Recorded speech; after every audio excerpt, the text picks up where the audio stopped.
Hello mga B! This is Grace and welcome to my YouTube channel. So for today's video, I'm gonna share with you guys my experience about reuse content violation. But before that, kung bago ka dito sa aking YouTube channel, so please do like, share, and subscribe and hit the notification bell para updated ka for my next videos. So without further ado, let's get into the video.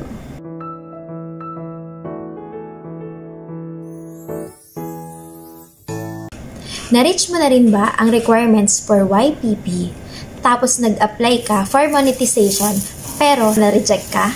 So, quick story muna tayo. Kapag gusto mo talagang maging vlogger at gusto mo talagang kumita dito kay YouTube, kailangan yung mga videos na ipopost mo mismo dito is organic. Kapag gumamit ka ng ibang content galing sa ibang website o in-screen record mo lang yan, gaya ng ginawa ko. So, it's a no talaga. Kasi, hindi pinapayagan ni YouTube or ni YPP na magkaroon ng reuse content. Pero, mayroon ka namang pwedeng gawin kung gagamit ka ng reuse content at hindi ko alam yun before. Ang alam ko lang kasi, kung papasok ka sa pag-vlog, ang kailangan ko lang gawin is wag akong gagamit ng music na outside yung sa YouTube library na music. So, yun lang yung alam ko before. At bukod doon, kapag kasi nagpo-post ako ng mga ibang content dati na galing from other website, nagkakaroon siya nung bilog na, yung naka-block ba? Yun yung unang ginagawa ko dati. Tapos kapag nakita kong naka-block siya, tapos may naka-indicate sa baba copyright, binubura ko talaga siya kaagad. Kasi alam ko na bawal na yun kasi may nakalagay na siyang block. At saka hindi na rin siya mapapanood kasi naka-block na siya sa buong mundo. So, ganun naman yung na-experience ko dati.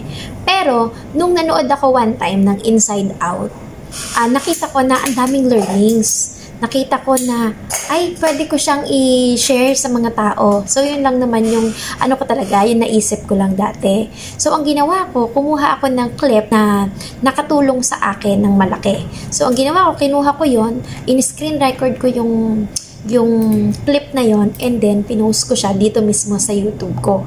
Na hindi ko iniisip kung ano yung mangyayari. Kasi nung pinost ko yun, wala naman naka-indicate kasi na copyright or anything. So, wala talaga. Kaya, ang akala ko, pwede. Kasi wala naman kasi akong nababasa about reuse content before. So, ang ginawa ko, pinost ko talaga siya. Tapos, pagka-post ko, nagulat ako kinabukasan, padami ng padami yung views. So, syempre, natutuwa naman ako kasi akala ko, pwede siya. Akala ko, okay siya. Pero, nung na-reach talaga ng video na yon yung requirements for YPP monetization, nag-apply talaga ako. Pero, nung nakita ko na pwedeng mag-apply yung may step 1, step 2, so ilalagay ko dito sa may side, okay? So, meron doon na 3 process na kailangan mong para makapasok ka sa monetization. So, yung step 1, tas step 2, done na siya, natapos talaga siya, parang na-review siya, okay. Yung pantatlong review ni YPP, dun talaga ako kinabahan. As in, dun ko naramdaman na, ay, may mali sa ginawa ko. Hindi ko pa man alam yung reuse content, nararamdaman ko na may mali sa ginawa ko na, ay, hindi siya akin. Kasi hindi naman talaga siya akin. Wala akong binago sa video na yon that time kasi nga hindi ko naman alam. Ang naiisip ko lang talaga, parang i-share ko lang, parang eme ko lang yung video na yon that time kasi nga wala naman talaga akong alam about doon. Inilagay ko lang talaga siya kasi nga maganda naman siya at saka nakakatulong siya lalo na sa mga bata at sa matatanda rin. So, pagkalagay ko nga nun, lumaki yung watch hours ko. Tapos, yun nga, pwede na mag-apply for monetization. Nung nalaman ko sa sarili ko na parang ay hindi talaga to organic, hindi to akin. Doon, naramdaman ko na ay hindi ako makakapasa dito. Kasi, hindi to akin. So, yun talaga yung thinking ko before kahit hindi ko pa naman talaga alam yung reuse content.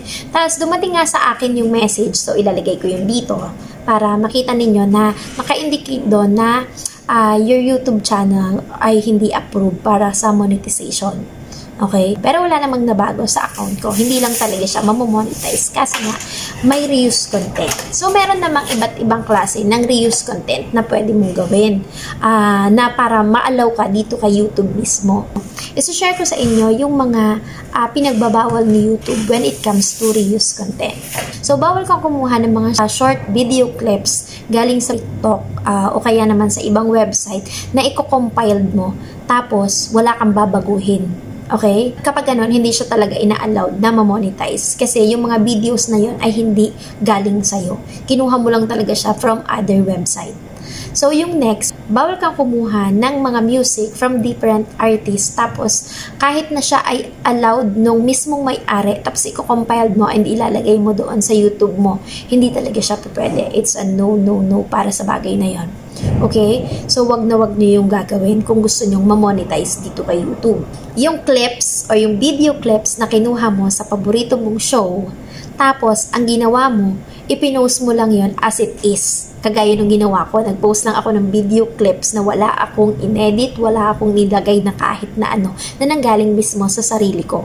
So, bawal yun. Wag na wag niyo yung gagawin kasi hindi yun ina-allowed ni YPP para ma-monetize ka dito sa YouTube. Okay? So, reuse content na ang tawag doon. So, next, bawal ka rin kumuha ng mga clips from other content na ilalagay mo doon sa videos mo kasi alam mo, trending yon, kasi alam mo na sikat yung tao na yon, tas kukuhanin mo yung videos niya, yun yung ilalagay mo sa videos mo. So, no yon. It's a big no-no kung gusto mong ma-monetize dito kay YouTube. So, ano nga ba yung mga paraan para makagamit ka ng reuse content na i-allow mismo ni YPP na ma-monetize? So, ang una, kailangan kung kukuha ka talaga ng video clips, kagaya ng ginawa ko, is lalagyan mo ng, halimbawa, critical review mo. Lalagyan mo siya ng review.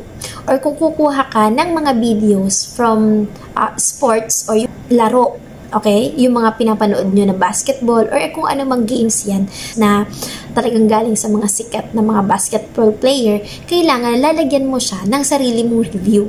Lalagyan mo siya ng narrative mo. Hindi pwede na wala kasi ano yon, violation yon pagdating dito sa YPP. Okay? Next, kung kukuha ka din ng video clips or yung scene ng movie na gusto mo or scene ng mga cartoon na pinanood mo, kailangan lalagyan mo siya ng sarili mong script. Okay? Pwede mong baguhin yung pananalita niya, ganon. Babaguhin mo lahat ng sinasabi niya doon sa videos. Hindi talaga pwede na kuhanin mo yun as it is at ilagay mo talaga sa YouTube mo. So, dapat talaga maging creative ka. Kung gagawa ka naman ng reaction movie, hindi pwedeng lagyan mo lang ng intro tapos outro, hindi pwedeng ganon. Kailangan, kasi marireuse content ka, kasi doon sa gitna nun, wala ka namang inilagay. Okay? Tapos, yung reaction mo lang doon, ngingiti ka lang, mag-smile ka lang, masyasyak ka lang ng konti, so hindi siya pwede. Okay? Marireuse content ka doon. Pero kung ang gagawin mo, ay lalagyan mo talaga siya ng insight mo about dun sa movie, mag-share ka doon ng mga bagay na natutunan mo habang pinapanood mo yun. So, i-allow talaga yun ni YouTube kasi tama yung ginagawa mo. Next, kung kukuha ka naman sa mga ibang creator, halimbawa mga pictures or video, kailangan kasi lalagyan mo siya ng commentary na magkakaroon ng value yung pinapanood mo. Hindi kasi pwede na, kagaya nga na sinasabi ko, hindi pwede na kukuhanin mo lang siya tapos i-edit mo lang ng mga minimal na editing tapos wala kang idadagdag na commentary. Kailangan magdadagdag ka ng commentary, kailangan dadagdagan mo talaga ng sariling sayo.